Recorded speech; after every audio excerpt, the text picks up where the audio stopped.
दोस्तों, expo classes में आपका स्वागत है। और हम एक नया टॉपिक लाए हैं, हिंदी का प्रत्यय। ठीक है। अब प्रत्यय क्या होते हैं देखें। प्रत्यय वो होते हैं जो किसी भी शब्द के पीछे लगकर एक उनका नया परिवर्तन ला देते हैं। जैसे कि अगर हम प्रत्यय को दो भागों में बांटें तो क्या हो जाएगा, उसका अर्थ हो जाएगा प्रति प्लस ए। ठीक है। प्रति का अर्थ होता है साथ में या बाद में चलना, और ए का अर्थ होता है चलना। और इसी के तो क्या हो गया, प्रति प्लस ए तो क्या हो गया, प्रत्यय हो गया। तो प्रत्यय का अर्थ हो गया पीछे चलने वाला। ठीक है। जो शब्दांश शब्दों के अंत में जुड़कर उनके अर्थ में विशेषता या परिवर्तन लाते हैं वो प्रत्यय कहलाते हैं। ठीक है। जैसे कि अगर हम इसे ये दया एक क्या हो गया, दया एक शब्द हो गया।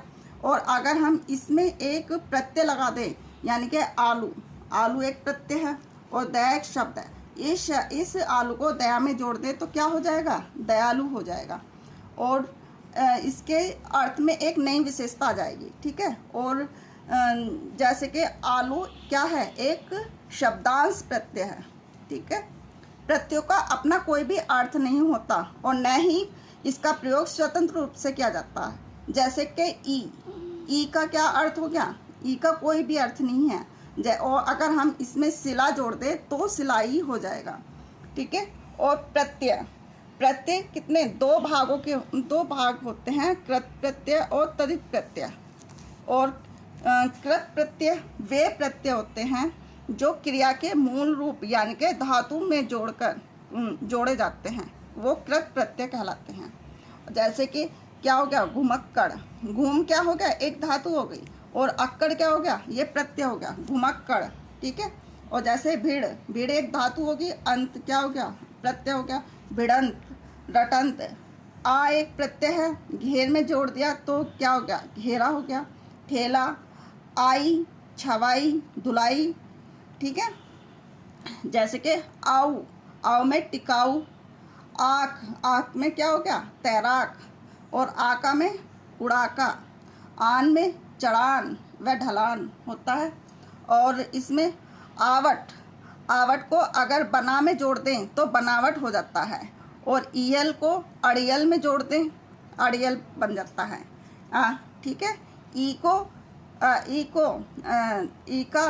को इसका प्रत्यय क्या हो जाएगा, छुट्टी, ई। ठीक है।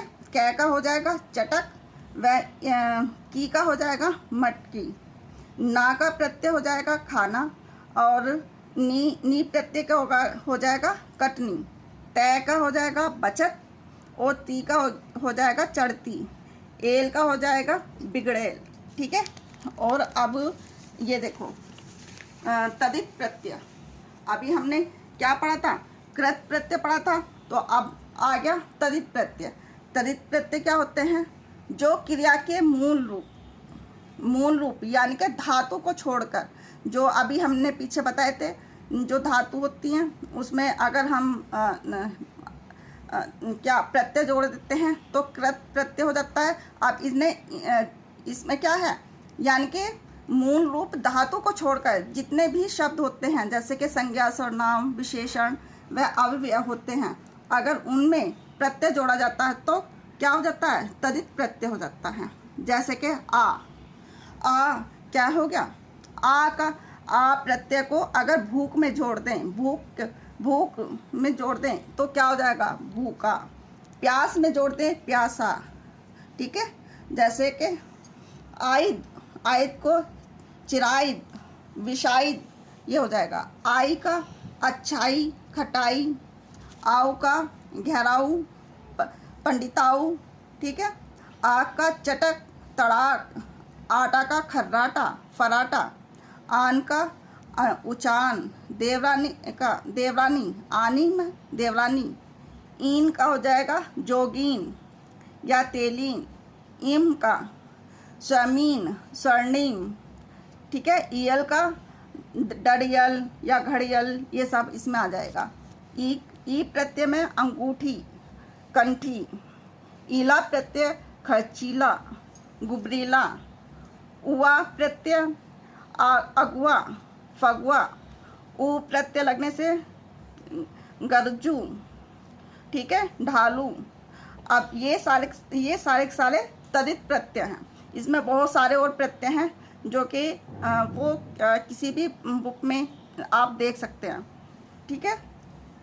और जैसे कि इसमें है इतिहास के जो आधार पर कितने प्रत्यय बनाए गए हैं, 4 प्रत्यय बताए गए हैं, ठीक है। और वो 4 प्रत्यय कौन कौन से हैं? तत्सम प्रत्यय, तद्भव प्रत्यय, देशज प्रत्यय और विदेशज प्रत्यय। ये प्रत्यय आपको किसी भी बुक में मिल जाएंगे। वैसे इनका ये किसी भी आज तक पूछे नहीं गए हैं, तत्सम प्रत्यय कभी नहीं पूछे गए हैं। इसलिए सिर्फ 2 ही मेन होते हैं, जैसे कि तदिकृत प्रत्यय और तदित प्रत्यय, ये 2 ही मेन होते हैं। और दोस्तों मैंने यहाँ पे नीचे 3 क्वेश्चन दिए हैं और इन 3 क्वेश्चन के मैं चाहूँगी कि आप कमेंट्स बॉक्स में इनके आंसर दें। और आपको मैंने बहुत अच्छी तरह से समझा दिया है कि प्रत्यय क्या होते हैं, उपसर्ग क्या होते हैं, और मैं चाहती हूँ कि आप इनके आंसर कमेंट्स बॉक्स में ज़रूर दें। देखो, प्रख्यात में कौन सा प्रत्यय उपसर्ग होता है, ये आपको बताना है कमेंट्स बॉक्स में लिख के। चिरायु में कौन सा उपयुक्त प्रत्यय होता है, ये भी आपको बताना है। और दोषार्थ में कौन सा प्रत्यय होता है, ये बताना है, ठीक है। तो आज के लिए इतना ही बस, और आशा करती हूँ कि आपको क्लास अच्छी लगी होगी, और इसके लिए आपका बहुत बहुत धन्यवाद। Thank you.